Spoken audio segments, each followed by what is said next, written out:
இந்த ஆணவ கொலைகள்லாம் அவன் நடக்காது.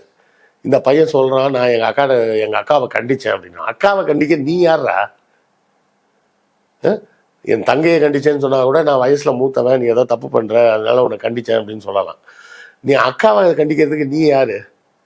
அப்போ நீ அவளை அக்காவா கூட பார்க்கல, உன் வீட்டில் இருக்கக்கூடிய ஒரு ப்ராப்பர்ட்டியா பார்த்துருக்கிற. அதுக்கு காரணம் அந்த பெற்றோரும் தான். அந்த பெற்றோர் அந்த பெண்ணை தனது மூத்த குழந்தையாக பார்க்கல. தன்னுடைய மூத்த குழந்தையாக பார்த்திருந்தா, சின்ன பையன் நீ என்னடா அவளுக்கு புத்திமதி சொல்லிட்டு இருக்கிறேன்னா 2 அப்பியிருப்பாங்க. நான் சொல்ற பாயிண்ட் உங்களுக்கு புரியுதுங்களா? இந்த பெற்றோர் 2 பேரும் சப் இன்ஸ்பெக்டர்னு சொல்றோமே, அவங்க 2 பேரும் தன்னுடைய மூத்த மகளாகிய மருத்துவராக படிச்சு பட்டம் வாங்கிய சுபாஷினிய தங்களுடைய மூத்த மகளாக பார்க்காமல் பையனை தான் மூத்த பையனா பார்த்துருக்கிறாங்க. பையன் மட்டும்தான் வீட்டுக்கு ஒரே வாரிசு, இது வாரிசு கிடையாது, இது நம்ம சொத்துன்ற மாதிரி பார்த்துருக்காங்க. அப்போ அந்த வீட்டுக்கு வாரிசாக இருப்பவன் என்ன நினைச்சிருக்கிறான்? நம்ம குடும்பத்து சொத்தா நம்ம தான் பாதுகாக்கணும்னு நினைச்சிருக்கிறோம். இப்போ உங்களுக்கு புரியுதா இந்த ஆணவ கொலைகள் எங்கே ஆரம்பிக்குது, எங்க பிரச்சனை வருது அப்படின்னு?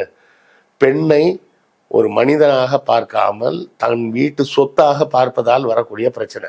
ஒவ்வொரு பெண்ணுக்கும் தனிப்பட்ட சிந்தனை உண்டு.